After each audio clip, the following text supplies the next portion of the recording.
Making the impossible possible is a topic I want to talk about today. It's been on my mind a lot recently about how I have been setting goals this year that have stretched me beyond anything I've ever done in my entire life. And they seemed impossible, and now they're starting to manifest and happen. And there have been two really big contributing factors towards these goals actually coming to fruition and happening. And that's what I want to talk about in today's episode. Just these two shifts in the way I think or approach a goal has had such a massive, massive impact and is still having. I'm working on this daily right now. And so for me, I'm in a season of finishing off my book. It's nearly finished. It comes out on the 6th of August. And I'll share more about that in a different episode. But, those who've been following me for a while will know the mammoth task of writing a book. For so many reasons, it's been a mammoth task for me. And I have to admit that even just a few months ago, it still felt like an impossible task. And I don't think I'll actually believe that I've written a book until I have it in my hand and it's out there in the world. It's just such a strange, the whole thing has been the strangest experience I can't even put into words right now. But anyway, so that's one task that has just felt incredibly impossible. And then another one was having an event. So I'm throwing an event on the 16th of August. And even back in January, that would have felt just so daunting to me to throw an event for people and get speakers in and make this amazing experience in this beautiful location. And that again felt impossible for so many reasons. And it's happening. And there's loads of other things as well in my life, but they're like the two major ones this year. There's my money goal too, a money goal that I have been struggling to hit for 3 years now, which has been my money goal for a long time. And, who knows where I'll land at the end of this year. But so far, if everything continues to work as it is, I'm going to hit that money goal. And that was like an impossible task. And I would say a year and a half ago, I just felt like, what's the point in having this money goal? It's ridiculous. It's just so far-fetched and so ridiculous. And I feel like I've been having it on my radar for 3 years and just wondering, why am I not getting anywhere near close to this? And so this is what I want to share in today's episode. And what sparked this was the other day, I set up the spare bedroom upstairs. I've got a spare bedroom for guests, and I had friends coming to stay. And the bedroom is quite small. And the only bed that I could fit in it to maximize the space was this IKEA sofa bed. And when you unravel the sofa bed, it literally takes up the whole width of the room up to the door.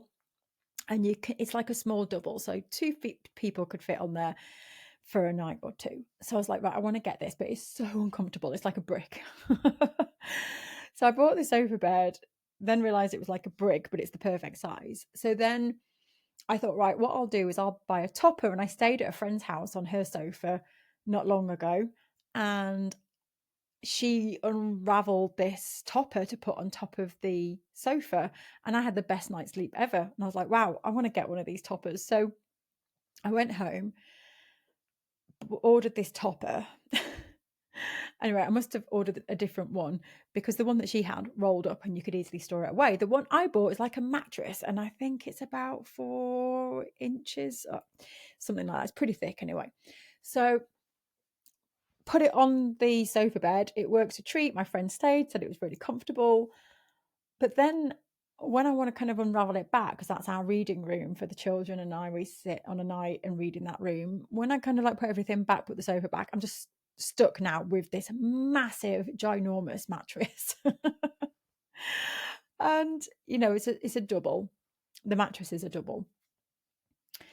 And then so this mattress was just kind of like floating around on the landing, and we were like trying to get into the bathroom around this mattress, because every space in my house is occupied. Like there is no storage space, every under bed, under the sofa, like everywhere is chocker. The sheds up to the ceiling, you know, everything's full.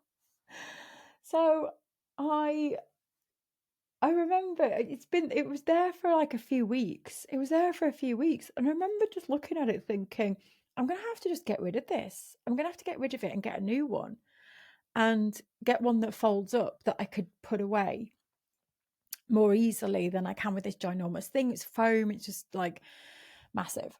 Can't even roll it up. It's huge. Anyway, so, and I just remember looking at it, and I've been doing this recently. I've been doing a lot of Mind Valley work.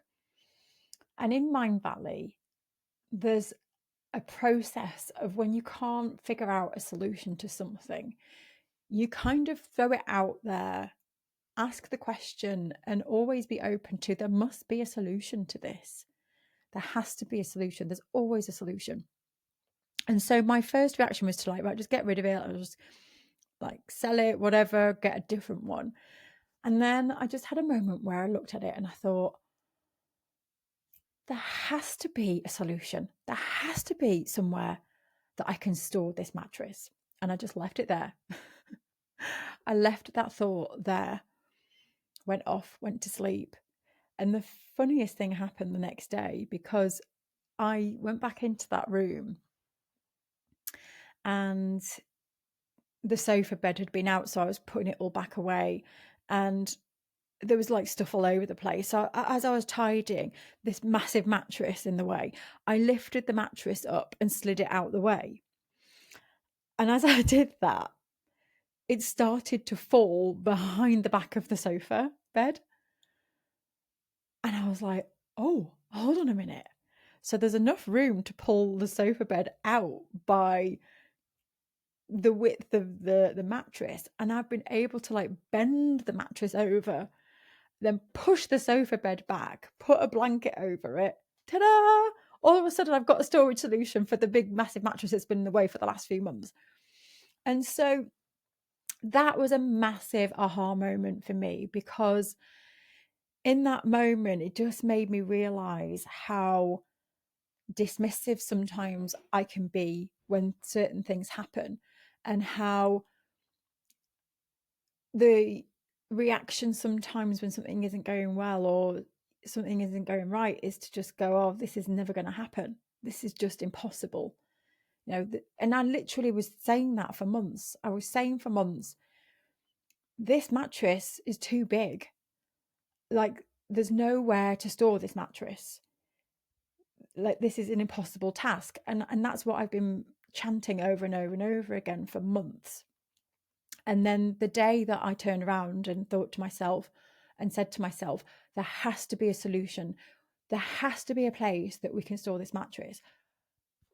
No coincidence that the next day it started to fall behind the sofa, because my brain's tuned into finding a solution for it instead of just chanting over and over and over again, this mattress is a blinking pain. There's nowhere to go, nowhere for it to go. There's nowhere for it to go. And if I can't keep saying there's nowhere for it to go, well, of course, there's nowhere for it to go.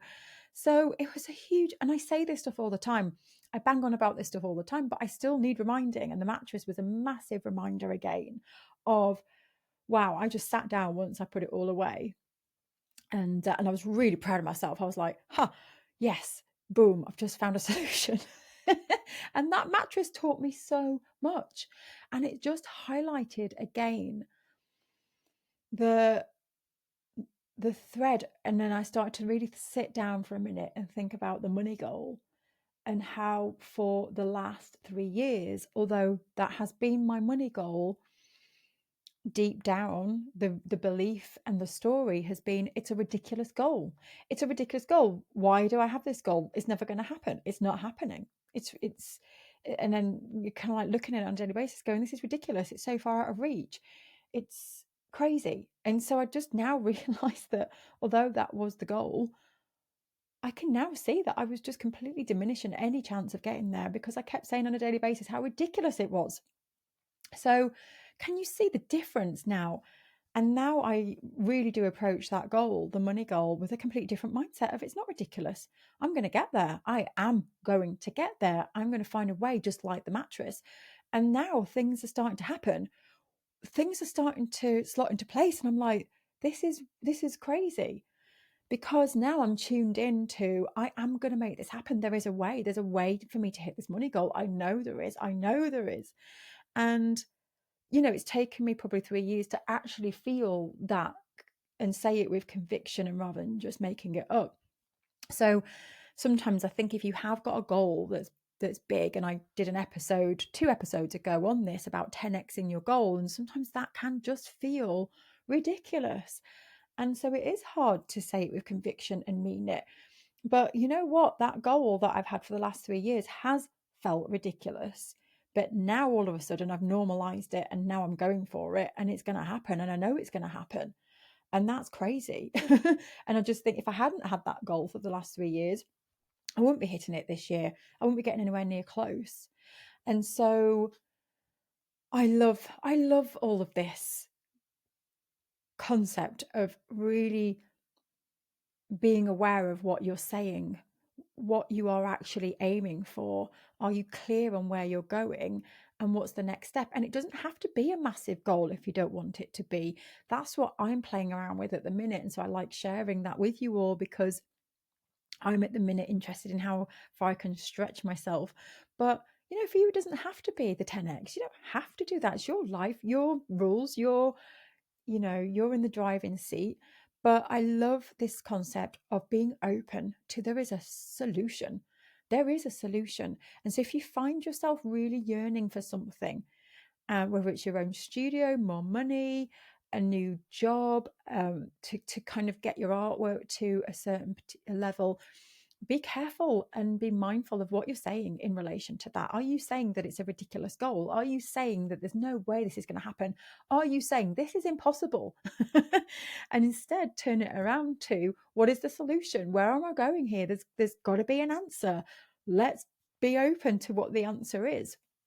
There was another thing in this as well, is that I do think personally for me, there's a difference between kind of like chasing the answer to something and planting the seed of, I know there's a solution to this, and giving it some space.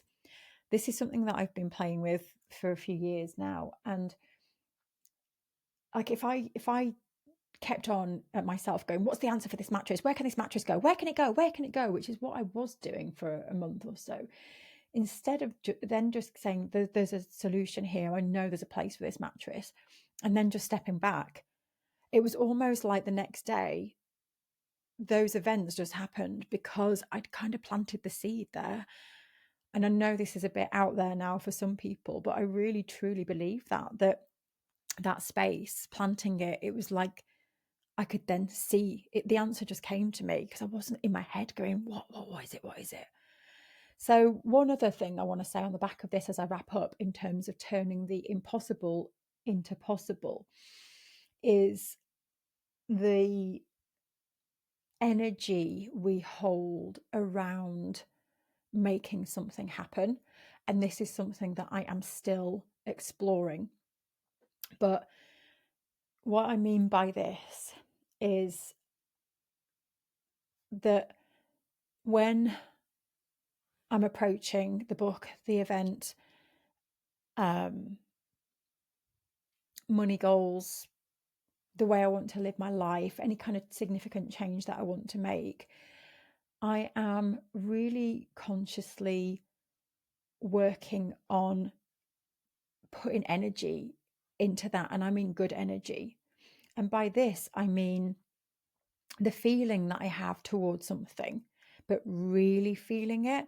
And this is why I can't wait to share my book with you, Your Art Matters, because the book is all about that. It's about how you get really, really connected with your artwork and you feel it.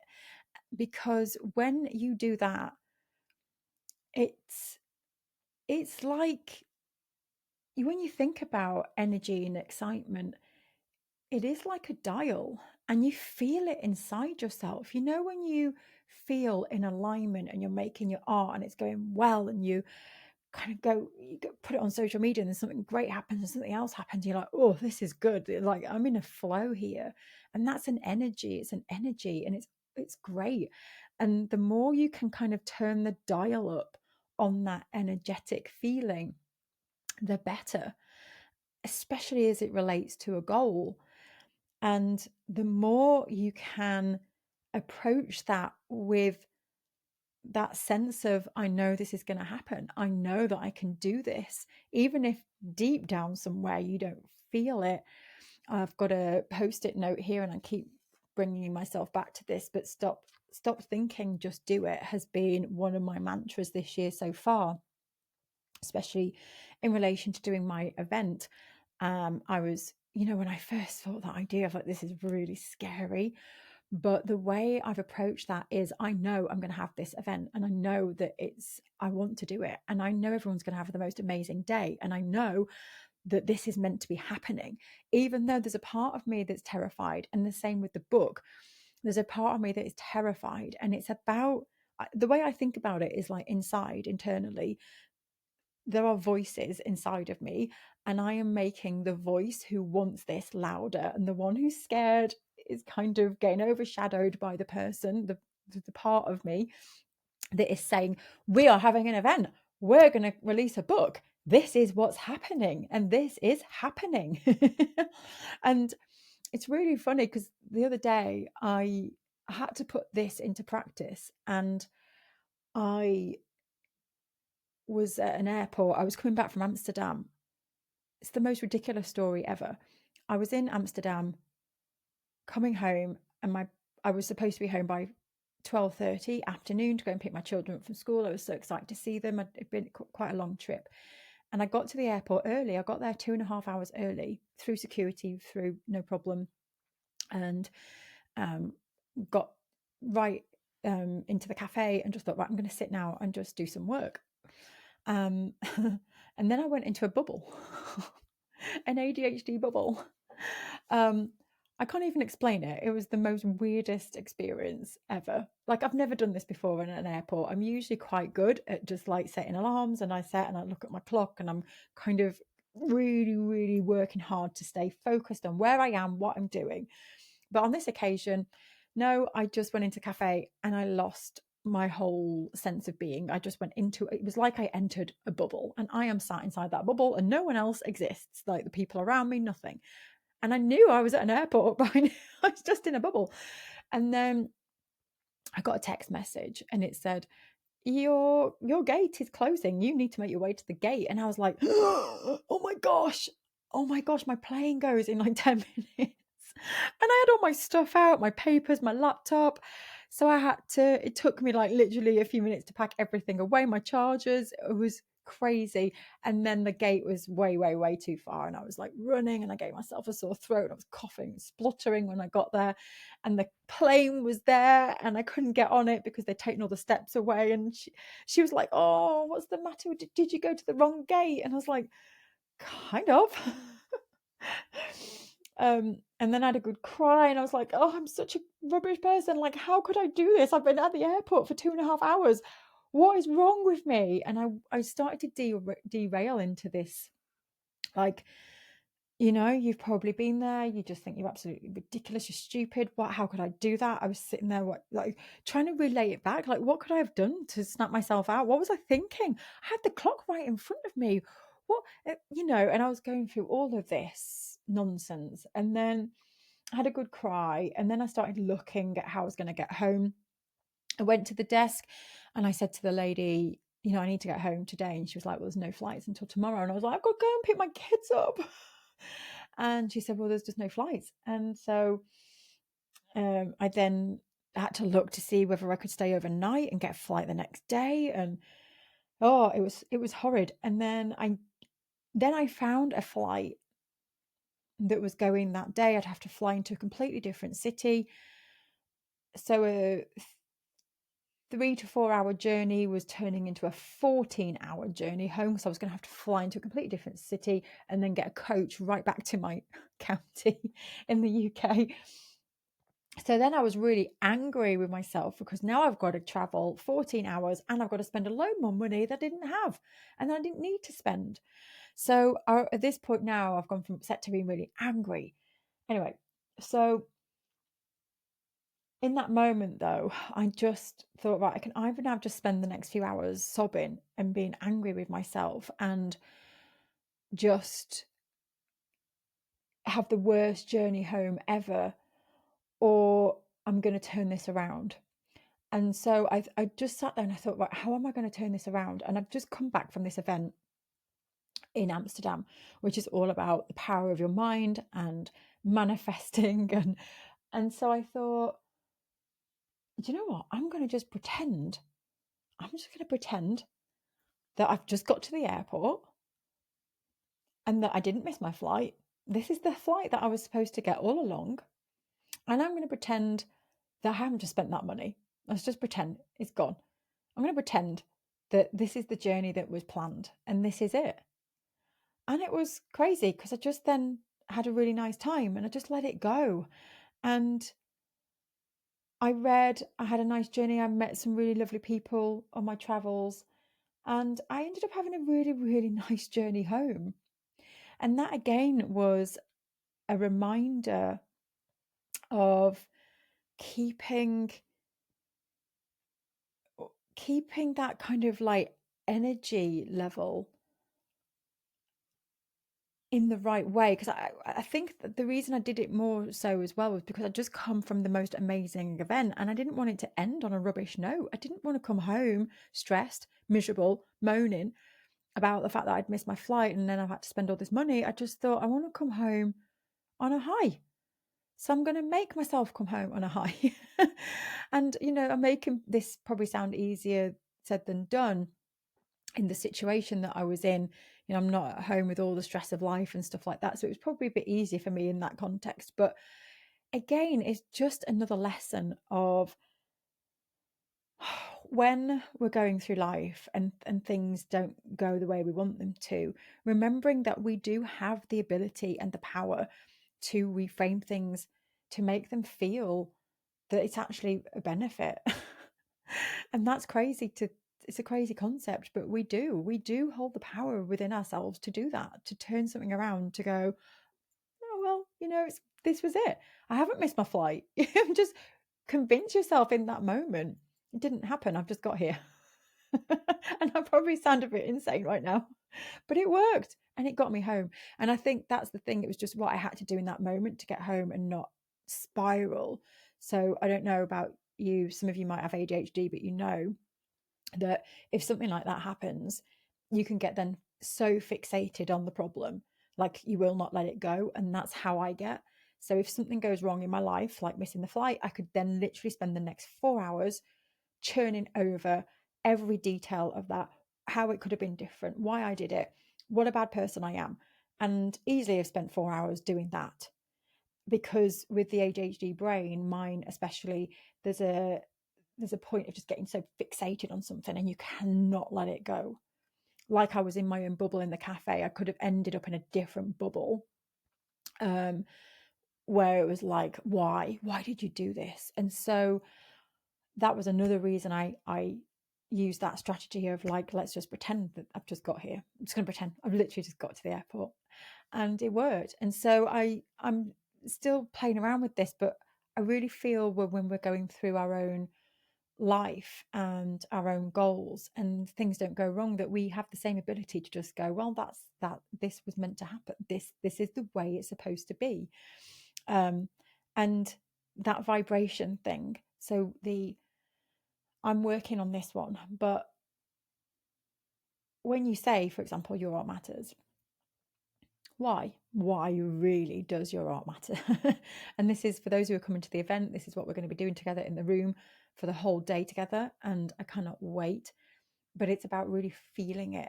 And so I talk about, when you're setting goals, think about why you want them. And if you want to take your children on holiday, or you want more money because you want your own studio, or you want to buy your house, rather than just list those things, feel them. Feel the excitement of when you get to do those things, of having your own studio. How will that feel? And the more you can feel things, the better, because then it's more likely to happen and you're more likely to be able to do these things that I've mentioned today in this video of reframing, because you're feeling things. So, there we go. That was I had no idea what was going to come out of my mouth in this one. I just knew that mattress was the theme of the day, and I thought, let's just go with the flow and go with the mattress and see where we go. And there it is. Thank you so much for joining me. I'd love to hear your take on this. What did you get from this session? Go and let me know over on social media. And the book is coming, my friends. The book is coming. I cannot wait to share it with you. In fact, there's a link below where you can sign up for the waitlist. And yes, we're going to have so much fun as we put this book out into the world. I've got lots of events planned, and there's lots inside of me that I now want to pour out once this book is finished. So much. So I can't wait to share all of that with you. Thank you for being on this journey with me, and take care. See you next week. Bye.